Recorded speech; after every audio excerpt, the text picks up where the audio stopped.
හයි ළමයි කිලෝග්‍රෑම් 35ක් අඩු කරගෙනත් මේ විදිහට සීනි දාලා කොපි බොන්නේ කොහොමද කියලා ඔයාලා දන්නවද? ඔයාලා ගොඩ දෙනෙක් දැනටමත් මගේ වීඩියෝස් බලන අය දන්නවා. මම සීනි දාලා තේ කොපි බොන්නෙම නෑ. මම කිලෝ 98ක ඉඳලා බර අඩු කරගත්ත කෙනෙක්.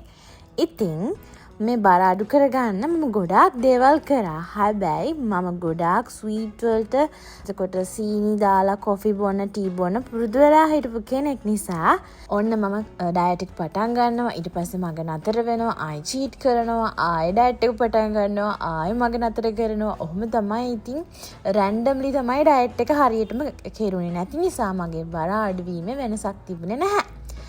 ඉතින් මං සීනි කන එක සම්පූර්ණයෙන්ම නතර කරලා හිටියත් මට එතකොට අර එනර්ජි එකක්වත් නැහැ මගේ වැඩ හරියට කරගන්න. මොකද මට කොෆි එකක් බොන්නවත් බෑනේ රසට කියලා හිතන හැම වෙලාවකම මාගේ මූඩ් එක අවුට් වෙනවා. ඊට පස්සේ ස්ටීවියා ගැන දැනගත්ත නිසා මම සීනි වෙනුවට ස්ටීවියා එක පාවිච්චි කරන්න ගත්තා. මේක සීනි ආදේශකයක්.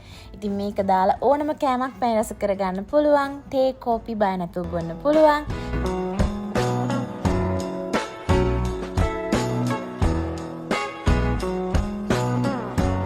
දැන් ගොඩක් කට්ටිය මගේ ස්ටීවියා එක අරගෙන ඒගොල්ලෝ ෆීඩ්බැක්ස් දෙනවා මේ විදිහට. ඉතින් හරිම සන්තෝසයි. දැන් ඔයාටත් පුළුවන් බර අඩු කරගන්න ස්ටීවියා එකක් ඕන නම් ඔයාගේ ගෙදරටම ස්ටීවියා එක මගින් ගෙන්න ගන්න. ඉතින් මේ ස්ටීවියා එක නිසා මට ගොඩාක් වාසි ප්‍රයෝජන හම්බුණා.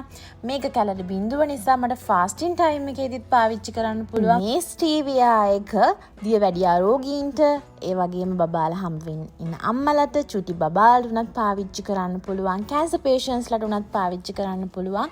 හරිම සේෆ් ප්‍රොඩක්ට් එකක්. නැචරල් ඉන්ග්‍රීඩියන්ට්ස් විදිහට තියෙන්නේ ස්ටීවියා පැලෑටියේ ශාකසාරය සහ වතුර. ඉතින් ඒ නිසා හරිම සේෆ් බය නැතුව පාවිච්චි කරන්න පුළුවන් ඕනම කෙනෙකුට. ඒ වගේම තමයි දියවැඩියා රෝගීන්ටත් පාවිච්චි කරන්න පුළුවන් වෙන්නේ. රුධිරයේ තියෙන සීනි මට්ටමේ වැඩිවීමක් වෙන්නේ නැති නිසා දියවැඩියාව පාලනය කරන ගමන් ඔයාටත් දැන් පුළුවන් සීනි දාලා සීනි රසටම තේ එකක් කොපි එකක් බොන්න. ඒ වගේම තමයි බර අඩු කරගන්න ඉන්න ඔයාට මේක පාවිච්චි කරලා ඔයාට ඔයා කන්න ආස ඕනම පැණි රස කෑමක් හදාගෙන කාලා බර අඩු කරගන්න පුළුවන් හරිම ලස්සනට. ඉතින් ඩයට් එක ස්ට්‍රෙස් එකක් නැතුව කරගෙන යන්න, එනර්ජි එක ඒ විදිහටම තියාගෙන යන්න. ඔයාටත් දැන් පුළුවන් පල්ලෙහා තියෙන WhatsApp නම්බර් එකට මැසේජ් එකක් දාලා ඔයාගේ ඕඩර් එකත් අදම ප්ලේස් කරගන්න. රසට කන ගමන් ජීවිතේ එන්ජොයි කරන ගමන් ඔයාටත් පුළුවන් දැන් බර අඩු කරගන්න. බර අඩු කරගන්න මං මොනවද කළේ මම මොනවද කෑවි කියලා ඔයාට ආ වීඩියෝ එකකින් අරගෙන ඉන්න. ඉතින් තවත් දවසක ඔයාලා හමු වෙනතුරු ඔයාලා හැමෝටම සුබ දවසක් ළමයි. පරිස්සමෙන් ඉන්න. බයි බයි.